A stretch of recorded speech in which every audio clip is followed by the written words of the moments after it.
Doctor Ambedkar ने कब कहा था कि शाहू जी महाराज ने ब्राह्मण्य का किला ढा दिया? हम शिवाजी की जयंती मनाते हैं, लेकिन शिवाजी ब्राह्मण्य का किला नहीं ढा पाए। आभासी दुनिया के मेरे दोस्तों, रतनलाल बोल रहा हूं। काम की बात लाल की क्लास में आपका स्वागत है और पेश है अंबेडकर नामा। चलिए हम सीधे लिए चलते हैं। 30 दिसंबर 1939 कोल्हापुर में दलित प्रजा परिषद की बैठक हुई थी डॉक्टर अंबेडकर की अध्यक्षता में। उन्होंने अपना भाषण जो दिया था, उसी भाषण में ये बात उन्होंने कही थी। मैं भाषण के प्रमुख अंश आपको सुनाता हूं। आपने मुझे अध्यक्ष स्थान दिया, इसके लिए मैं आपको धन्यवाद देता हूं। आज की परिषद का आयोजन अलग परिस्थिति में किया जा रहा है। इस परिषद में अपनी जिम्मेदारी का एहसास रखते हुए ही भाषण करना होगा। आज हमारी हालत बेहद नाजुक है, यह बात हमें नहीं भूलनी चाहिए।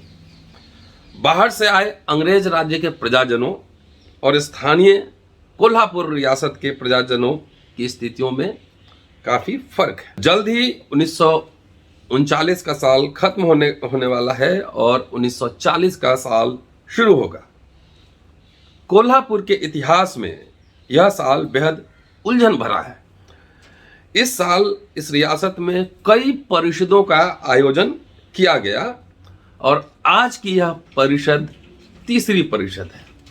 इसके पहले दो वहां पे और परिषद का आयोजन किया गया था। एक था पहला कांग्रेस प्रजा परिषद और दूसरी रैयत प्रजा परिषद।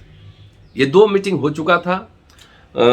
इन दो मीटिंग के जिक्र करते हुए डॉक्टर अंबेडकर ने कहा कि इन दो परिषदों से जुड़कर हमारा कार्यक्रम क्यों नहीं हुआ, यह विचार मन में आना स्वाभाविक है। यह तीसरी परिषद है और मैं इसका अध्यक्ष हूं, इसलिए समीक्षकों की आलोचना में उबाल तो आएगा ही, क्योंकि दो परिषद में अस्पृश्य के मुद्दों पर कुछ खास बात नहीं हुई थी।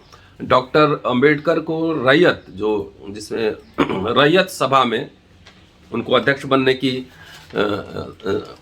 लिए रिक्वेस्ट किया गया था, लेकिन उन्होंने मना कर दिया था और उसके कई कारण थे, उस पर अभी नहीं जा रहा हूं। जो फोकस्ड बात उन्होंने कोल्हापुर रियासत के बारे में कही, वह बात आपको बताना जरूरी है।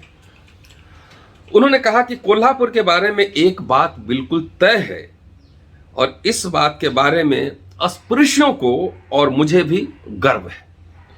यह बात है कि स्वर्गीय शाहू जी महाराज ने कोल्हापुर में जनतंत्र की नींव डाली। हम छत्रपति शिवाजी महाराज की जयंती मनाते हैं।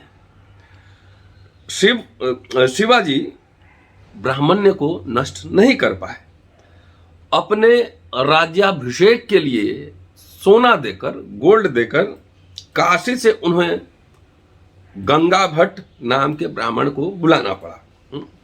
कहना पड़ेगा कि ब्राह्मण्य को निस्तनाबूद करने में स्वर्गीय शाहू जी महाराज छत्रपति शिवाजी से बढ़कर थे, यानी आगे थे।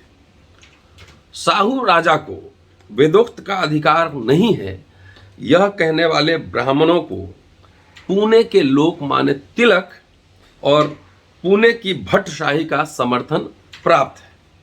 यह जानते हुए भी शाहू जी महाराज ने शाहू जी छत्रपति ने उन्हें ठोकर मार दी।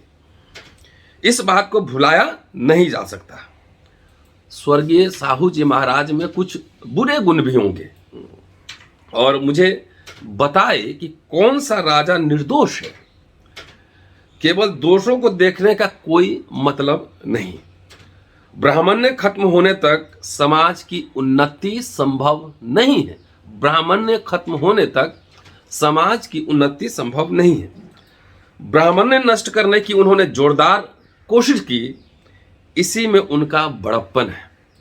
स्वर्गीय शाहू छत्रपति ने समाज में व्याप्त विषमता को नष्ट करने की कोशिश की और ब्राह्मण्य का किला ढा दिया। यह कोई छोटी बात नहीं है। आगे उन्होंने कहा कि मेरे सार्वजनिक जीवन की शुरुआत स्वर्गीय छत्रपति साहू महाराज की अध्यक्षता में हुई। मनगांव की परिषद में उनके आदर्श के पालन से ही हुई, यह मुझे यहाँ बताना पड़ेगा। उन्हें और मुझे जो प्रिय है, मतलब समानता का सिद्धांत, उन्हें और मुझे जो प्रिय है, समानता के प्रचार के लिए उन्होंने मुझे 2500 रुपये देकर हमेशा के लिए अपना ऋणी बनाया। इसी कारण मैंने प्रजा परिषद से संबंध नहीं बनाए, यह जाहिर है। रैयत सभा की बुनियाद भी शुद्ध नहीं है।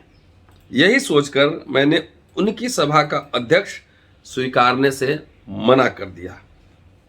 रैयत सभा का उद्देश्य प्रजा का कल्याण न होकर राजाओं की जी हजूरी करते हुए अपना स्वार्थ सिद्ध करना है।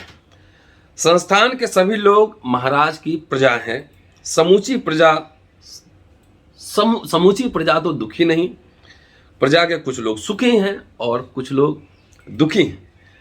भाइयों और बहनों, दुखी लोगों को एक मुख से अपनी मांगे रखना संभव हो, इसके लिए आज हमने यह दलित प्रजा परिषद बनाई है। हम सभी राज्यनिष्ठ प्रजाजन इकट्ठा हुए हैं। राज्य परिषद में मराठों की भरमार थी, उसमें एक भी अस्पृश्य नहीं था। राज्य निष्ठा के कारण अस्पृश्यों का प्रजा परिषद को विरोध था।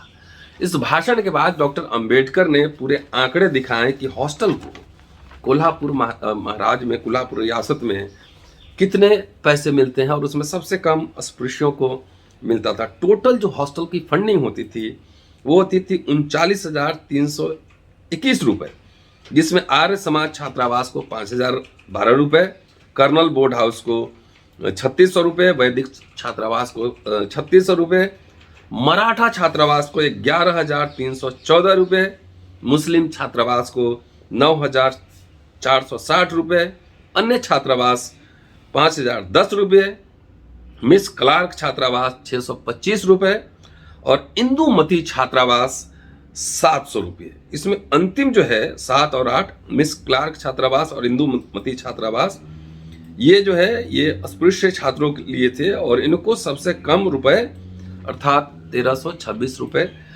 मिलते थे। इसके अलावा इस रियासत में केवल 20 अस्पृश्य छात्रों की ही आधी फीस माफ की जाती है। इस विवरण से पता लगता है कि रियासत में अस्पृश्यों की शिक्षा की उपेक्षा हो रही है। इसी तरह उन्होंने भूमि का आंकड़ा दिया इस परिषद में।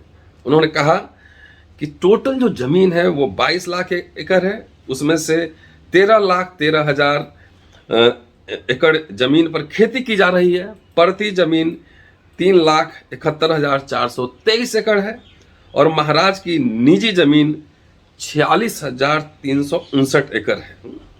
इसलिए यह पड़ती और राजा की जमीन की निजी जमीन अस्पृश्यों को देकर क्या स्थिति में सुधार नहीं लाया जा सकता है, ये बात उन्होंने की। उसके बाद परिषद में कई प्रस्ताव भी पारित हुए। तो इसलिए आप देख रहे हैं कि साहू जी महाराज को उन्होंने शुक्रिया भी कहा और उन्होंने 2,500 रुपये जो उनको दिए थे समानता के अधिकार के प्रचार के लिए, उसके लिए शुक्रिया कहा और कहा कि साहू जी महाराज का बहुत ही महत्वपूर्ण योगदान है as compare to Shivaji Maharaj.